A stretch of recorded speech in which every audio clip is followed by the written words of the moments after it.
Record it to the cloud. All right. So it'll just be me here. All right. What am I doing? Portion of the screen. Is that right? No, basic. Here we go. There's my, sorry, you guys.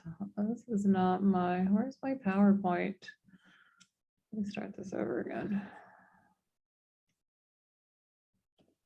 Okay, here we go. Here we go.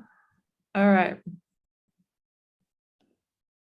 Look at the presentation. Okay, so Svadhisthana chakra. I can't really tell what you guys can see there.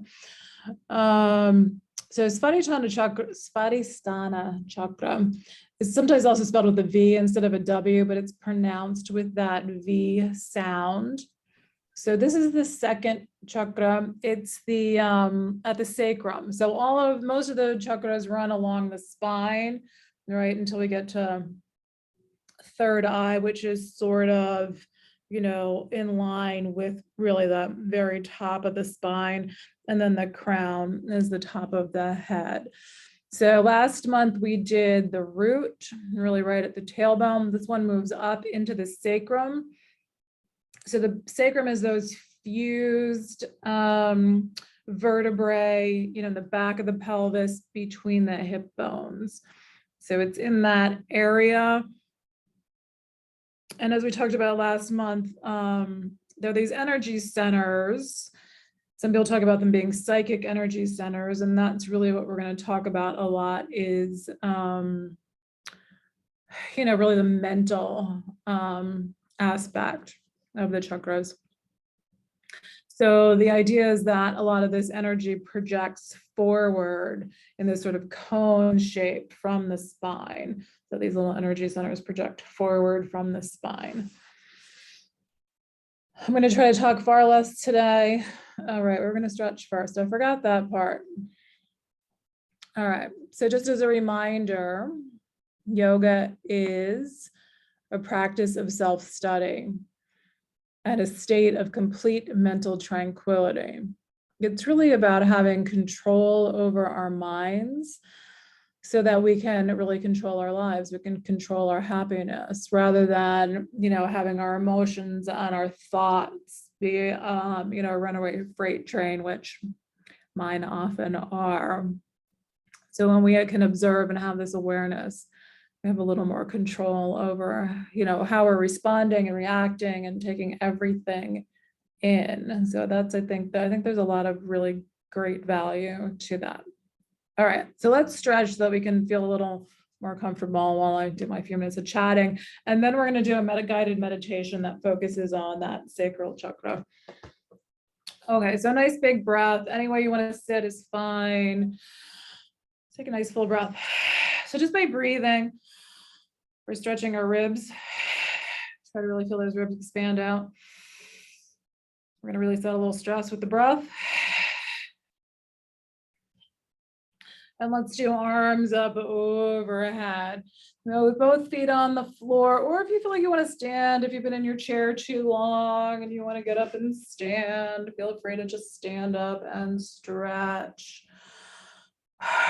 See how far you can take your arms back without hurting your shoulders. Just see how far up your arms will go. And then we'll let hands come down, and let's do a forward fold, whether you're sitting in your chair. So if you're sitting in your chair, you can have hands on your legs, which I know you can't really see mine here, and just lean forward. If you want to do it standing, a little forward fold, knees can bend or stay straight. You can have hands on your legs, lengthen out your spine. Big full breath. So there's always this connection between our physical bodies and how we're feeling mentally and emotionally. So I'm sure you guys did a ton of stuff last month for mental health awareness. So just observing how moving our bodies can shift our stress and our minds and how we're feeling and thinking. All right, so the sacral chakra, a lot of it, the physical aspect of connecting up with that sacral chakra is hip openers. So let's see if we can do a seated pigeon pose. You're just going to bring your right ankle on top of your left thigh. Take a breath. Exhale, lean forward, just gently. If your knees don't move that way, try just crossing your legs. So just one knee on top of the other, and then lean forward a bit. Take a big breath. So the sacral chakra is also about fluidity. So its element is water. We're trying to get this little bit of fluidity in this lower body and our hips and our pelvis here. All right, taking it to the other side, left ankle on top of right thigh or knee. And we're gonna lean forward, working on opening up those hips. I think that the hips often for me feel like it's not just that physical tension that gets stored in the hips, but it's like a lot of emotional stress I feel like gets stuck in there. So when I do a lot of hip openers, it really changes how I feel. I feel like, oh, sometimes I call it taking out the garbage. Like when you're doing a lot of hip stretches and you can just, sometimes you feel like you just released out a lot of just, energetic baggage. All right, let's take it into a twist. So both feet on the floor and just either side. We're just going to twist the spine gently. Take a breath. So thinking about all of these energy centers that run along the spine. A lot of yoga is about moving the spine, really shifting that energy. And so we know, right, that, we've got our spinal cord, that there really is a lot of energy running through the spine. And then we're going to take it to the other side. So again, how does this physical, just shifting the body, just twisting to the other side, how does this shifting of the body change the energy in our bodies? Nice full breath.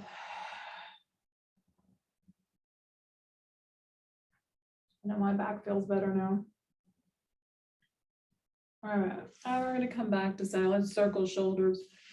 A couple more breaths.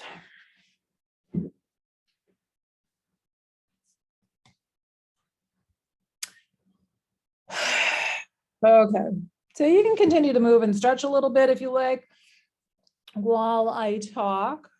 You don't have to be still for this because nobody really is. Oh yeah, Connor shifted to his picture too, so nobody's looking at you.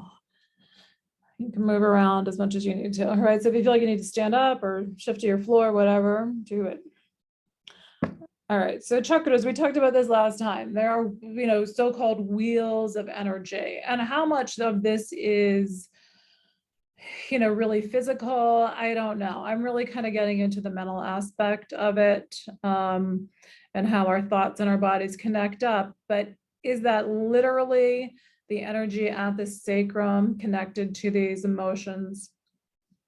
I don't know yet. So maybe you guys are feeling that there is some literal connection, but I think there is real value in just kind of working with this concept and exploring, what do we feel? So you will see, can you see this? Hopefully you can see those. So when you see all these little symbols for the chakras along the spine, they're all lotus shaped. And I'm not going to get deep into that because I don't really know all that stuff. Although there's a lot of detail just within each symbol for each chakra. But they're all lotus shaped. They all have different petals. So chakra is also known as Padma. So Padmasana is a lotus pose, when people can cross their legs and have both feet up on the opposite thighs. So chakra is also referred to as a lotus.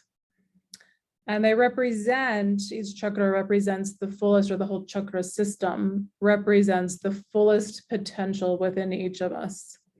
So that part I love. I love that concept of that we're working on developing our fullest potential.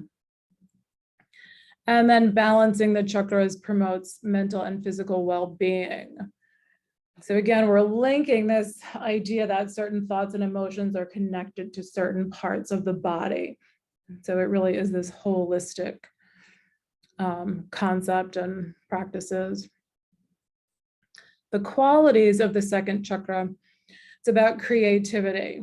So in that lower part of the body, is where, we create life. So there's that aspect of, that we're actually creating life in that lower part of our bodies. But just all kinds of creativity, our ability to move forward, letting go of what we no longer need, our ability to adapt and go with the flow. Again, it's this water element. So it's about this fluidity. We know that life is ever changing, and yet we find change often to be very difficult, especially when it's change that we didn't choose. So when we're resisting that, right, we can, get these imbalances because we're not in this fluid ability to adapt and change to what's happening. So I think that concept about the water being a water element and being able to let go of what we don't need and create, what we're trying to create in our lives. I think that, again, that's a really powerful concept. Svadhisthana chakra. So the location is the sacrum. The color associated with Svadhisthana is orange. The element is water. The seed sound, again, so it's spelled with an A, but it sounds like a U. The seed sound is VAM. So seed sounds are just sounds, they're not full words. And that can be used as a mantra. You can focus your mind. I think we're going to do that a little bit in the meditation today. You can focus your mind on that sound. I don't know how to adjust my screen here. Okay. Associated with the unconscious and its warehouse of mental impressions, samskaras. So samskaras, it's another Sanskrit term. And again, I'm kind of obsessed with this. I'm really into this concept of samskaras. They're mental impressions that cause us to behave in certain ways. Samskaras can be positive and negative. So here we go. Now I can minimize that so I can see my whole screen. Okay. So the idea is that everything that has ever happened in our lives leaves this mental impression. So this is a Rorschach image, where they, so we like, what are the deep patterns in our minds that we're just seeing this ink blot that makes us see different images. So we have all these mental impressions, some, and many of them unconscious, some of them we're conscious of. And through yoga, we work on that consciousness so that we can shift our behaviors. When we become aware of them, we can change them. I forgot I'm supposed to be looking to see if anybody's in the waiting room, right? I don't know how to, I should try to flip it back too, but then I can't share. Okay, sorry you guys for the for the rambling. All right, hopefully nobody's in the waiting room. I think it would tell me. So samskaras can be positive and negative. So obviously we have positive habits and behaviors and thoughts, and then we have things that, maybe not so positive and healthy for us and that hold us back. Through yoga, we attempt to create new and positive samskaras rather than reinforcing what's been limiting us. I think a big part of the yoga practice is really focusing on what you're trying to create. I think about it in terms of, I think an easy example is diet. That so much of the time we focus on what we shouldn't be eating. Oh, all right, here we go. It popped up. I could see somebody in the waiting room. rather than thinking about what we should be eating. So I think when we focus our mind on positive, like, all right, what do I need to eat today? Rather than, oh, I shouldn't eat that. I think that that's a more positive mindset. I think it's more helpful mental patterning than thinking about it in this negative term, like, oh, that's bad, I shouldn't be eating that even though I want to. I think there's a lot of things like that in our minds where we're focusing more on, you know, the negative rather than the positive about what we want to create. So chakras and empowerment. The sacral chakra is really, again, this fluidity, letting go of self-limiting beliefs. So the root chakra, we worked on stability, feeling safe and secure. So in order to move forward in our lives, we really need to have a sense of stability, which is like a house. We need to have that foundation that's nice and solid, that's going to hold us in place.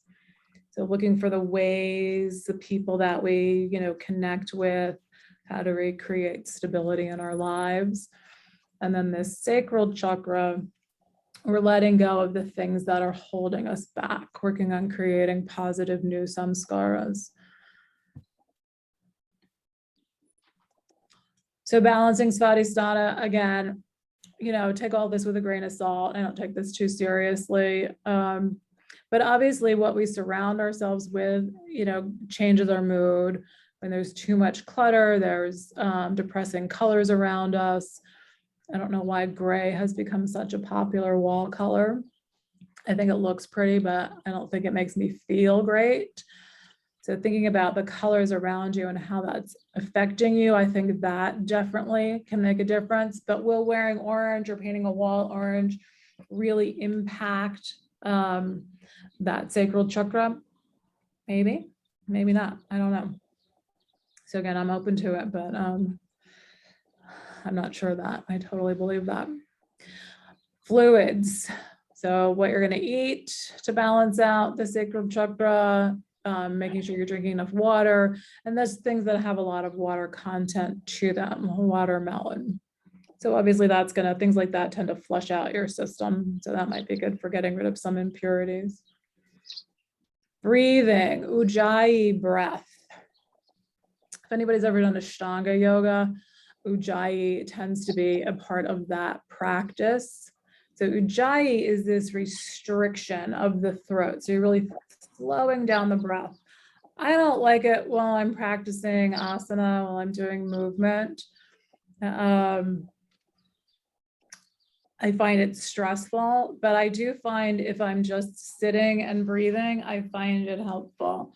So people call it Darth Vader breath, ocean breath, because you're restricting the throat. So it's a little bit like fogging a mirror kind of thing where you go, but you don't actually want to hear it. It should be very quiet. It's just this slight restriction of the back of the throat that makes you breathe more slowly. So you're just inhaling and exhaling through the nose, restricting the throat. And then you want to work on, as always, relaxing down. And so the more you practice it, the quieter it can get. So it should be that the person next to you can't really hear it. Some people do it very loudly. But you want it to, again, to be this calming, soothing thing. So it can, for me, sometimes it can be a little stressful. But if I'm in the right space mentally and I can just sit quietly, I can find that to be soothing. But if I'm trying to do it during an asana practice while I'm moving, I find it super stressful. Mantra is VUM. So again, you can imagine that vibration of the sound VUM. Hip stretches, fluidity in the lower body. So mudras. Matsya is fish in Sanskrit. I can't see myself anymore. So it's just laying your right hand on top of your left. And if you like, you can move your thumbs around. So it's like a little fish swimming. It's an awkward, most of the water mudras are complicated and awkward. This one was the only one that was relatively simple. And so you can just rest those hands on your lap, your right hand on top of your left, thumbs out to the side. And you want to keep breathing while you're doing that. All right, so thoughts on journaling. Being conscious of what are our thought patterns. So I had one the other day where I could, like, there was just something off about somebody that I work with. And we were having a couple of conversations that weren't really going, nothing, intense, but just something about it that I was like, all right, I just said this to myself. I'm like, do not take this personally. Something has happened to this person. Something is going on.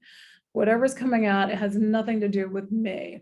So my normal response is to think, oh my God, like, what did I do wrong?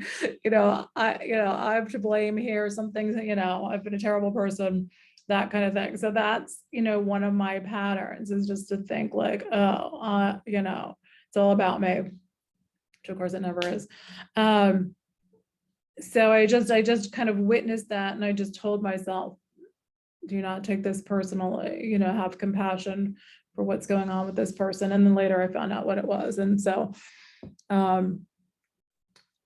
trying to have some consciousness of how we respond to what's happening, or to the things that we have no control of, right? Things happen to us every single day that we have no control over.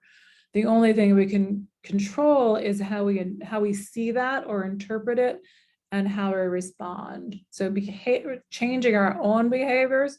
So by being able to do that in that moment, it meant I didn't get stressed out and totally freak myself out. I was able to just stay calm. So that was like amazing and helpful. So writing down, so just observing, but journaling can be really helpful. I find journaling, I don't do it consistently enough, but I find it's really good for working out what's going on with me internally. There's something about that movement of the hand that helps let out a lot of emotion. But if you're not a journaler, work on observing, how are you responding in ways that you don't like, and how do you change those habits? And then focus your mind on what you wish to create. See yourself creating new habits and behaviors. See yourself happy and moving forward in your life.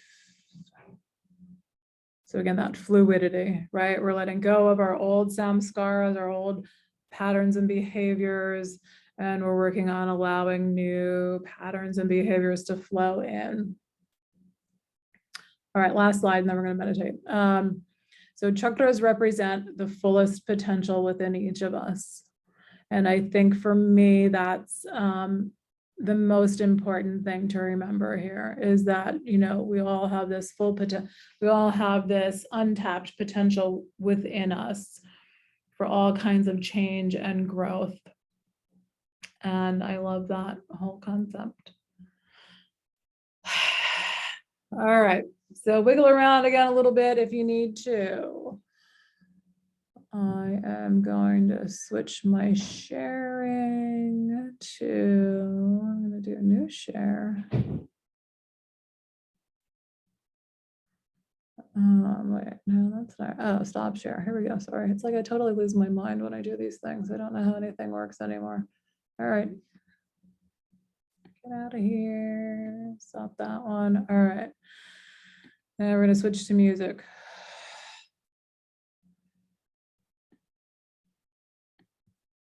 And then you're going to tell me if it's, all right, good. Now it's like the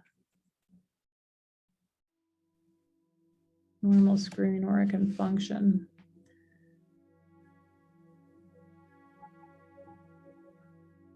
All right, you guys. Okay. So if the music's too loud, just type a note in the chat. Hopefully you can hear that. You want to be comfortable. So we're going to start to focus our minds on balancing out that sacral chakra. Observe your breath.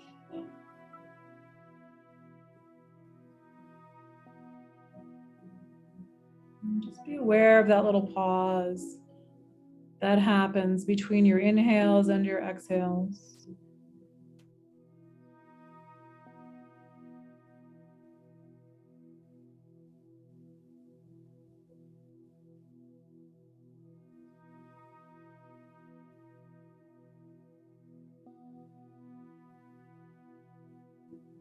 Feeling the whole length of your inhale and exhale.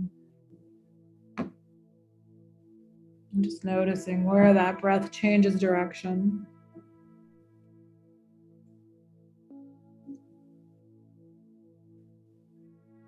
If you're not comfortable, keep shifting, get a little more comfortable.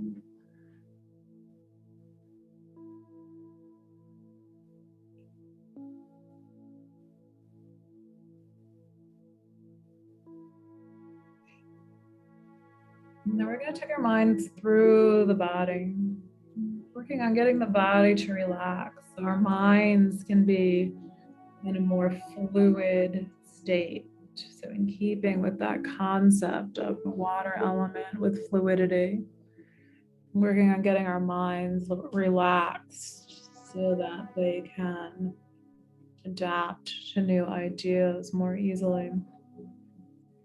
Become aware of your right hand.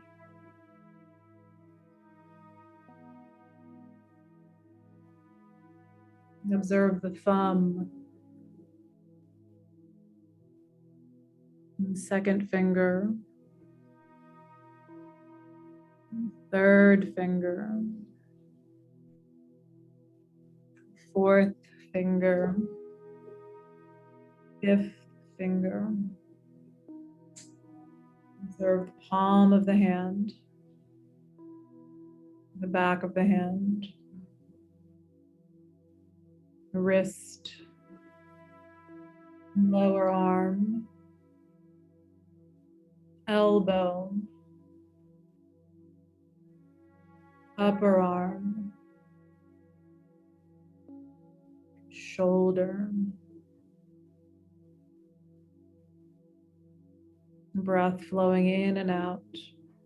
Let the right hand and arm relax.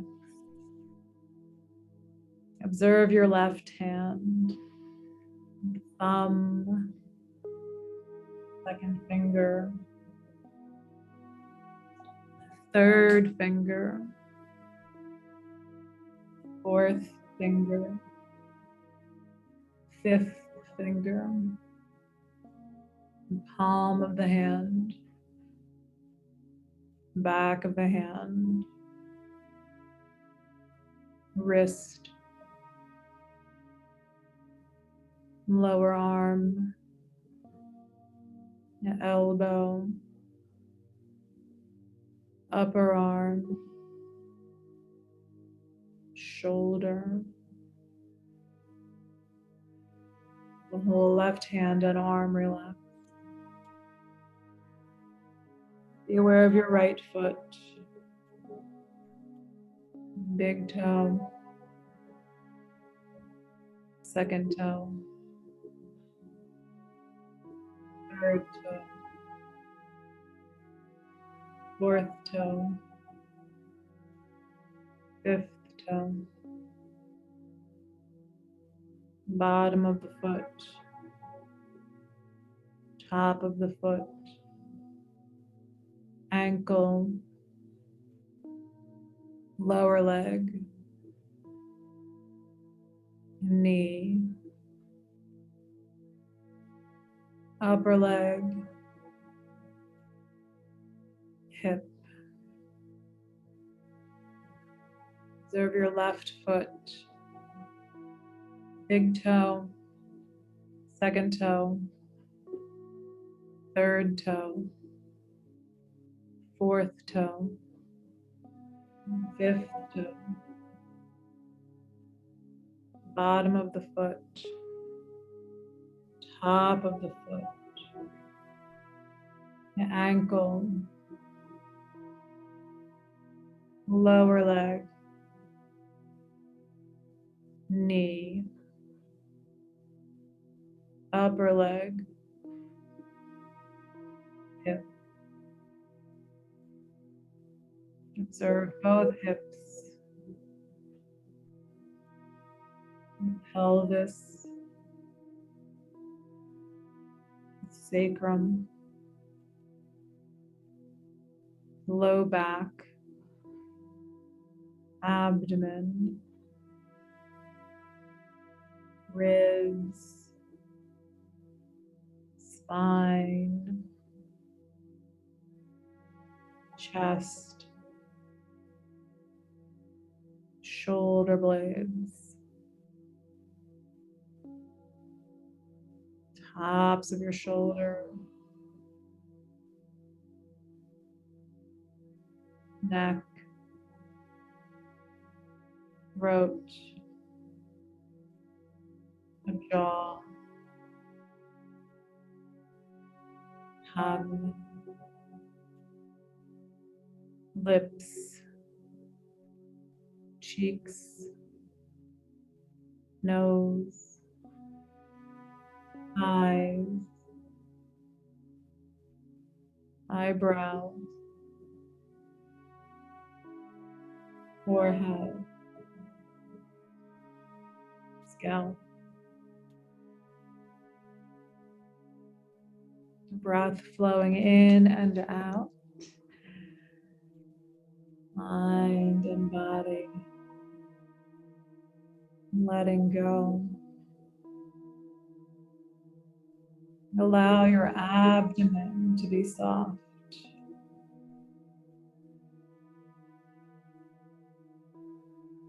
Relax all the muscles around the belly.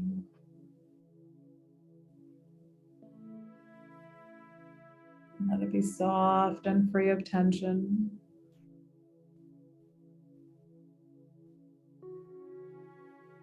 And allow that softness to flow into the pelvis, into the sacrum, at the back of the pelvis, of the abdomen, the low back,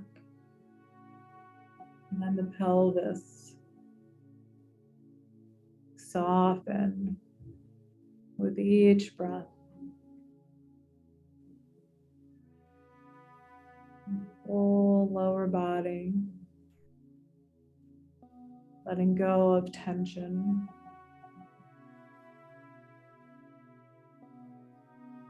Feel the breath moving in and out of that lower part of the torso. The lower abdomen softly rising and falling.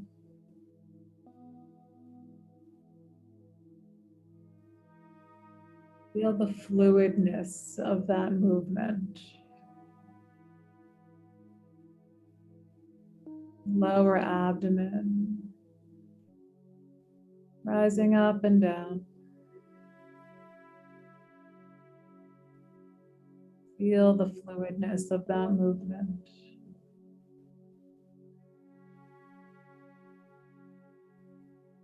And imagine the ripples of that fluid movement flowing into the lower back.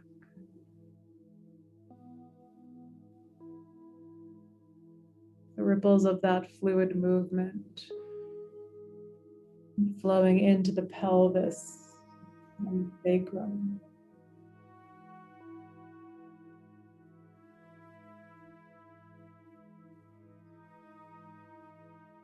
That fluid expansion and contraction of the lower body.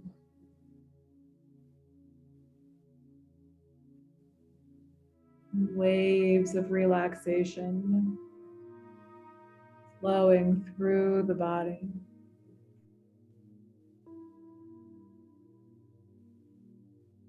Feel the whole body soft and fluid-like. Your face and neck relaxed. Arms and hands.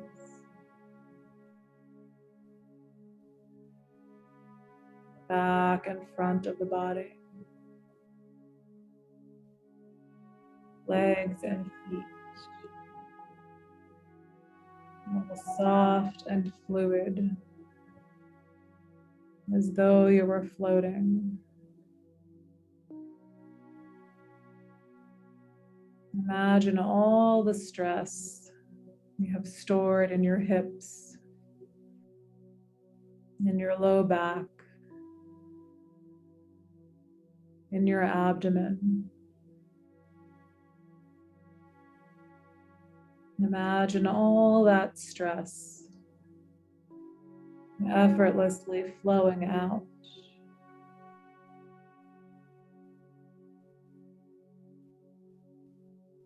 At the sacrum, back of the pelvis. Imagine the vibration of the seed sound, VUM.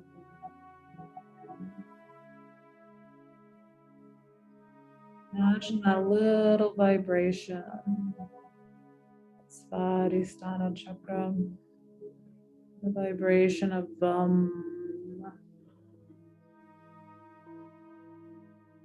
Imagine that vibration radiating out the back of your pelvis.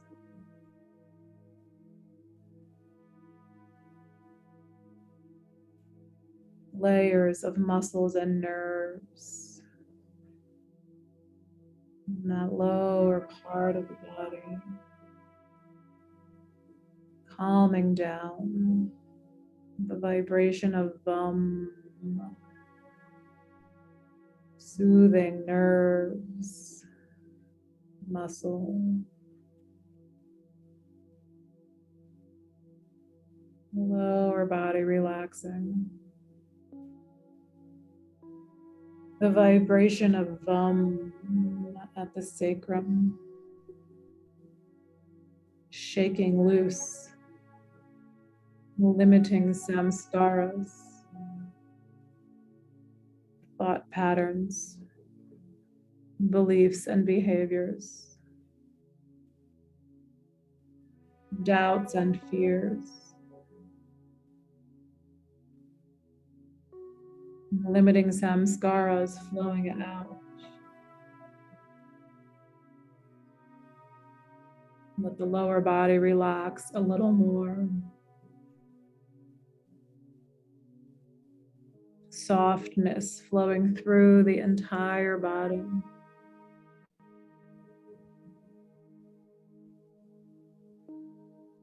At the sacrum, picture a vibrant orange flower.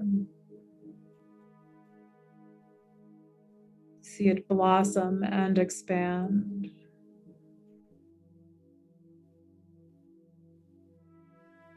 Picture vibrant orange filling the pelvis, the lower abdomen, and the low back.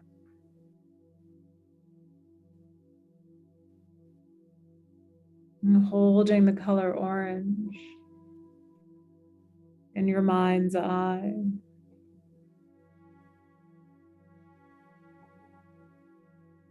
Feel creative energy flowing through you.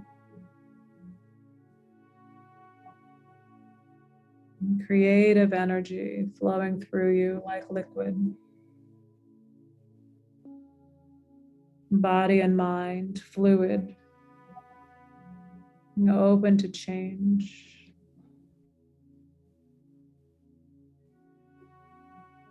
Imagine planting seeds of positive samskaras at the sacrum. The seeds of new thought patterns, beliefs and behaviors.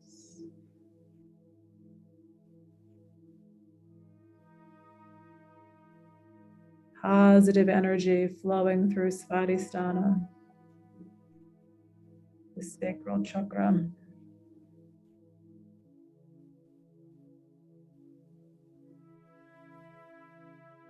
And feel yourself transforming and blossoming.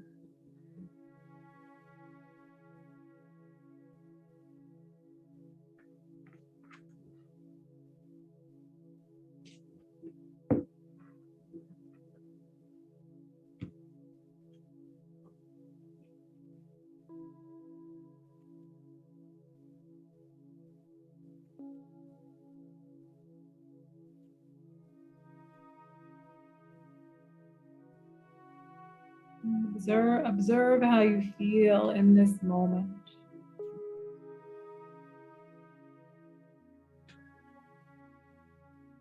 And let your breath be a little bit deeper.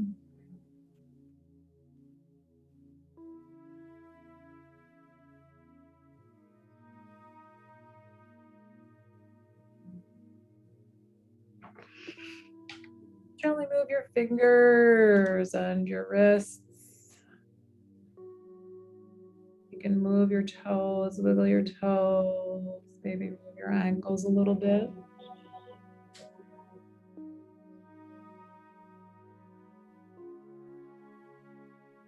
Let your head turn to one side.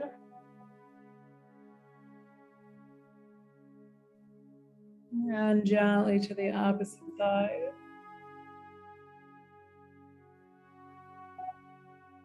And with your head back to center, gently reach your arms up overhead. Bring your hands to the heart. Take a nice full breath. Exhale it out.